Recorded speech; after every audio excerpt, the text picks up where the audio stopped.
This is the Cedar Creek Church Living It Out podcast, a midweek reminder where we discuss key takeaways and principles from the weekend message to help you live out the truth that you matter.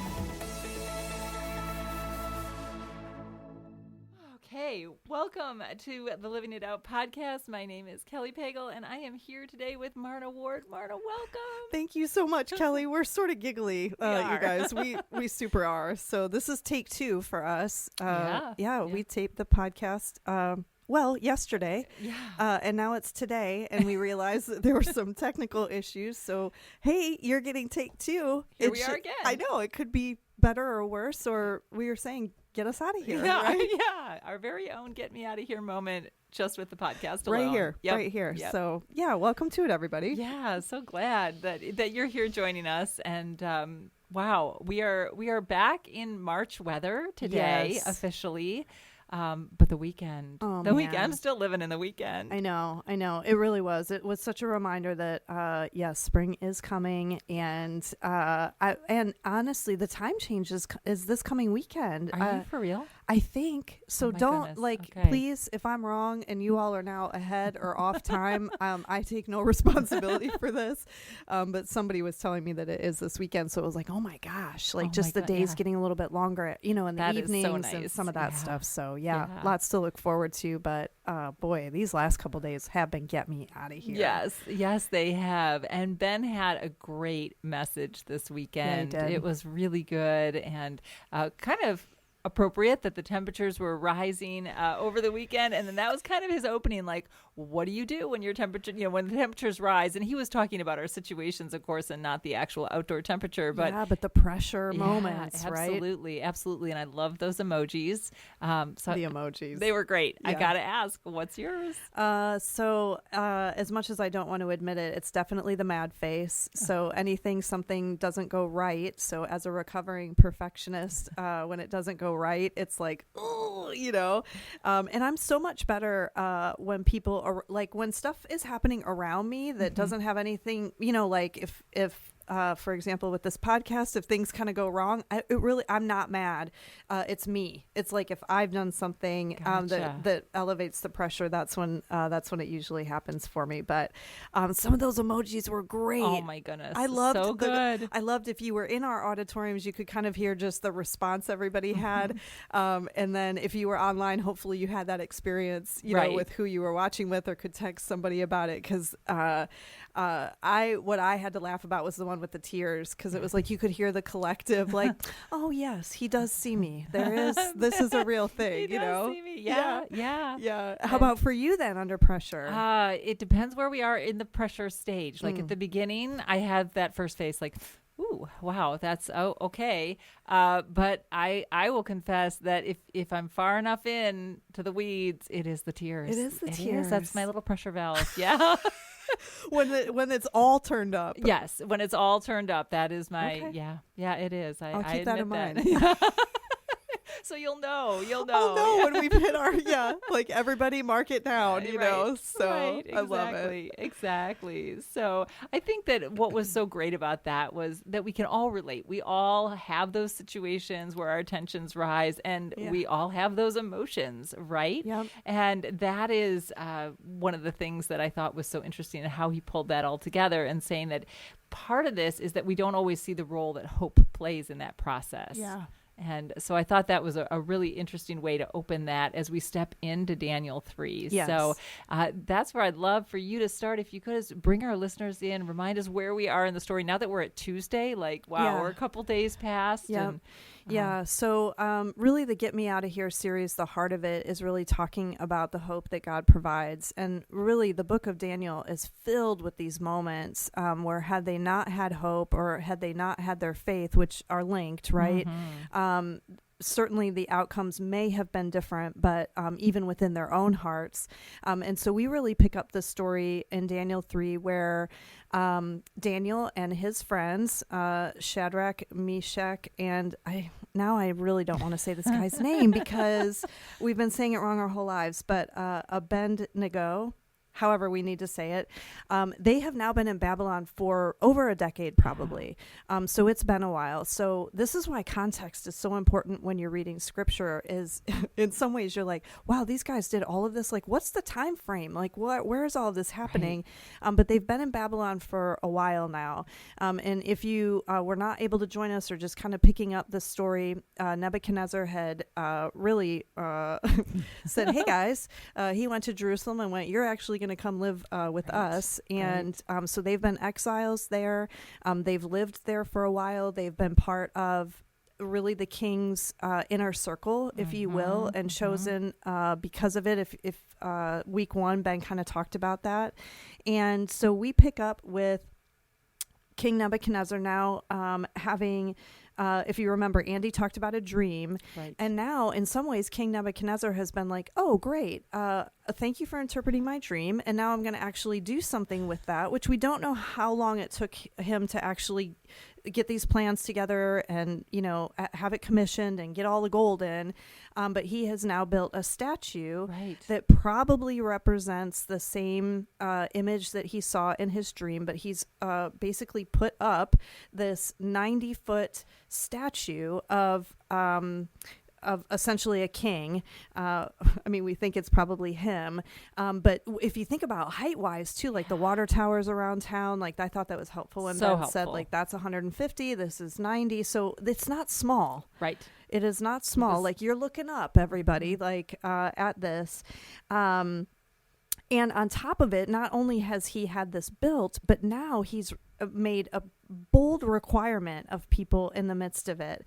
And so Daniel 3:15 picks up really with Daniel and his friends in this, but he's ordered everyone to bow and worship this gold statue. And their response to that is no. Right? Bold. But very humbly have said, no, we can't do that. And so here we are at this Daniel 3:15, where King Nebuchadnezzar says, I'll give you one more chance to bow down and worship the statue I have made when you hear the sound of the musical instruments, which honestly, I would just wonder what these musical instruments were. They had to have been sort of happy and bright. Can you imagine this? Or were they like terrible and doom filled? I don't know. But if you refuse, you will be thrown immediately into the blazing furnace. And then what God will be able to rescue you from my power? So they've got an ultimatum now. They sort of said no, but he's really put it to them now. Yeah. There is a definite consequence coming after this. And so we just find ourselves at this incredible moment in the story, in their lives. So let's remember these real people, real story, real lives, real evil king. And at the same time, I think what Ben helped us to see is what are the pieces in us that kind of that we need to be thoughtful about, that King Nebuchadnezzar helps us to see, and again, Scripture reveals things in us, but also what do we learn about God in the midst of it, and what do we see of these three men that are faced with this ultimatum? Right. Yeah, I thought that was really interesting as we looked at Neb's situation and what he was trying to do and that control. I love it. Yeah. I know it's a long name. You it guys. Is a long so name. It's okay if you just shorten it. Yeah. But kind of that piece of it and how that sometimes we see that in ourselves. And hopefully we're not building statues and threatening to throw people into the fire, but just that sense of control that he was trying to gain in that process. And I'll give you one more chance. I do remember talking to my kiddos like that. Right. Because we want to have that control. And so that was a really eye-opening kind of observation that I made. Oh yeah, well, if I'm honest, which is important, I have those parts of me sometimes as well. Yeah. And then opposite of that, of course, we see the friends, Shadrach, Meshach, and Abednego. I still want to say Rakshak and Benny from VeggieTales. If anybody, yes. Yes. And their counter to that, like you said, they were extremely they were firm in their decision, but they weren't rude and they weren't, No. No, in fact, where we pick up the story too is what I love about it is in their response. So when, like you said, we're kind of putting ourselves in these different seats of the story in terms of King Nebuchadnezzar and going, oh, okay, there's definitely places where I try and control. But then you put yourself in their seat. And I don't know that this would have been my response, but here is their response to him. And they say, "Oh, Nebuchadnezzar, we do not need to defend ourselves before you. If we are thrown into the blazing furnace, the God whom we serve is able to save us. He will rescue us from your power, your majesty." What? Honest to Pete. Okay. This whole response for me is just like, right. Okay. So somebody has just told you that they're going to put you into a furnace, which is blazing, probably close by. I mean, they would have been familiar with this. Right, so this was not like brand new. Yeah. And they knew Nebuchadnezzar's kind of character and capable how of it. Yeah. 100%. Yeah.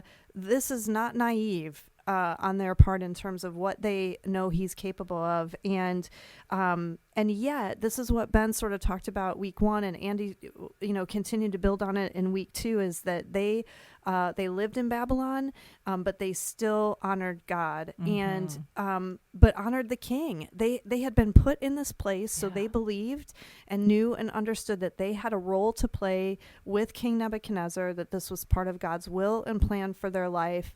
And so they honor him too. I mean, there's a million ways they could have responded to this, right? Your Majesty at the end probably wouldn't have been my, probably wouldn't have been mine either, Marta.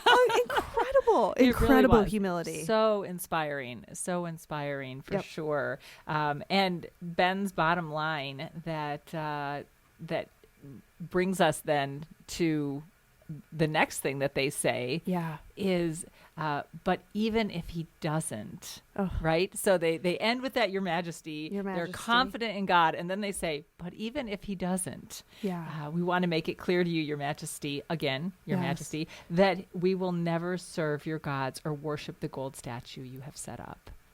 I mean, wow. Mic drop. Yeah. I mean, so we see everything you've placed in front of us. And we've placed all that we have in who God is and who we know who he is. And it is a jaw drop. I think what I loved about Ben's bottom line is that that turn from our what ifs to our even ifs, or our ability, we watched in King Nebuchadnezzar, when we get in those control mindsets, that it's like, if only these things happen, then I will. If only then. And anytime we get it, I mean, those ultimatums don't really work in human relationships either. Right. And we've all been there with God as well. But to watch them really humble themselves in the place that they're at, to their God primary, secondarily to Your Majesty, King Nebuchadnezzar. But I feel like they're balancing on a tightrope right here. And at the same time, they're not, because there's no question to them of where their loyalty lies, right? Right. And That's the way true. that they demonstrate it here. So, and they didn't do it alone, Kelly. That's a huge piece of it. That is a huge piece. Yeah. Yeah. I think if I were in that situation, the difference between standing there alone and making those, obviously a very dedicated but difficult decision. Yes. But they had each other. Yeah. And you wonder what that looked like all the way from the start, right? So again, we're now 10, 12 years into this story of exile. And they've been with Daniel. They've been with each other. They've watched God move before. So if you remember, they've requested things that they got in chapter 1. In chapter 2, where Andy talked about, like, Daniel was able to interpret King Nebuchadnezzar's dream, which is, I mean, what? Like, that's wild. Like, who does that, right? Yeah. That tell me your dream, and he does, and then interprets it. And now we find ourselves again in this third chapter of yet again at another turning point, or just an incredible part of the story. So I think it's important that they're not doing it alone. They've been in it together. They've seen God work. And I think all of us, I would hope, have those sort of footholds to be able to go, hey, if this is what we're about, this is how we're going to answer this, and no matter the outcome, we know that we're not going to put our trust and hope in King Nebuchadnezzar, or for us, whatever the other thing is that sits in front of us. Right. Yep. Yeah. And it's having that group to support you through those times and to hold you up. I mean, that's really why we are so, I'm losing the word here, but we really passionate. That's the word. Thank you. So passionate about group life. Yeah. And what it can do, because it does support us during those difficult times. Yeah. Because I look at it and say the reason that we ask people to join groups is and I promise, I mean, our heart in this is really not about us. It's really about your life has been changed by groups. My life has been changed by groups. There's not really a person on staff that I think you could walk up to and go, hey, what did the role of groups play in their journey? And for all of us, they have been catalytic in growth. They've been a safe place. I'm not saying every single group. Sometimes you got to try a few to figure it out until you find kind of the right groove or the timing or the season or whatever it is. But again, we see it demonstrated over and over and over again, particularly now here in Daniel 3, where it's like people of faith didn't do it alone. They were surrounded typically by supporters that sometimes are right in the pages of Scripture, and other times we see it in other places in their life. But really, really key. Absolutely. Absolutely. So then we get to the end of our story, or towards the end of our story, and they stepped into it. They didn't know really what was going to happen. Yeah. And here's what happens. And here's what happens. They go right into that furnace. Right? Yeah. I can't imagine that moment. I literally cannot imagine it. So they still don't bow down. Nebuchadnezzar gets, he doubles down and is like, make the furnace even hotter. And in they go. And then the most remarkable thing happens. Oh, so incredible. Right? So incredible. And so Daniel 3:28 kind of really talks about King Nebuchadnezzar's response to this thing that has happened, which essentially is like, these guys are not being touched by the fire. I mean, in this extraordinary miracle that is so hard for us to understand sometimes in our current context. But he looks in this fire and basically is like, they're standing up. They're not bound anymore. And I see a fourth person with them. Right. Which in Scripture, Ben talked about this. This is Jesus that's actually in the fire with them. And Jesus is throughout the Old Testament, which it has always been a little bit of a mind bend for me, but he is throughout the Old Testament. When he shows up really specifically like this, it's called a Christophany. And he literally is in the fire, protecting them in the midst of it. And King Nebuchadnezzar says, praise to the God of Shadrach, Meshach, and Abednego. He sent his angel to rescue his servants who trusted in him. They defied the king's command and were willing to die rather than serve or worship any god except their own God. And so here, I mean, you can't help but praise and worship and recognize the supernatural that has happened right in front of you. Even this king that, I mean, it was sort of a, well, sure, you can tell him whatever you want to do, but this is how this is going to go, right? Exactly. And so he responds in praise. I'm sure they do as well, although that's not captured here. But they're saved right out of that fiery furnace, and Jesus is with them right in the midst of it. Yeah, he is. And Ben said something that really stood out to me on this part. He said that Jesus didn't keep Shadrach, Meshach, and Abednego out of the fire, but he met them in it. And that was just such a good reminder that sometimes we don't get out of the fire. Sometimes we are. Sometimes our moments. Get Me Outta Here moments are they're longer than we want. And we have to walk through them. But that doesn't mean we're doing it alone. No, and you think about people who are facing terrible circumstances today, things that are just awful, and what hope we can have that we're not in it alone. And I do think that this, in some ways, for us becomes part of those places where we do have to sort of fight our instincts on everything's telling us to get out of here. Right. And Jesus actually, not only is he in it with them, but that he has something for them in it as well. And I think that's that even if faith that I think Ben just leaned in Yeah. and helped us to see in some really powerful ways is that he's not actually asking us to do anything that he hasn't already done himself for us. So to think that, gosh, in our get me out of here moments when it's like, I can't even believe I'm here. I don't want to be here. All joking aside, in those real moments of our life, to think that at the same time, when we've been in some of those spots and we haven't always leaned into praising God or worshiping Him, and we all do. I mean, we have doubts and we don't understand why we're here. And when we are crying out to Him, that He understands, He knows. His grace is available to us through all of the even if moments that we go through, where our faith is shaky and we're unsure and we've got to borrow for some other people for a while because we might not be able to see it, you know? Yeah, exactly. So the turn on that of that, the even if faith is because we serve a God who is so faithful to us, and says, hey, even if, I will still be faithful to you. Yeah. He is so very faithful and good. Oh, that is such a good take-home message. Just beautiful. And I know Ben talked about John 16:33 about having the peace, that we have that peace with Jesus, that He has come to give us that peace, and He is there with us as we go through it. And as you said, that it's not something He hasn't endured as well, that he gets it. Yeah, He does. And that's encouraging and comforting. Yeah, too. it is, certainly. Yes, it is.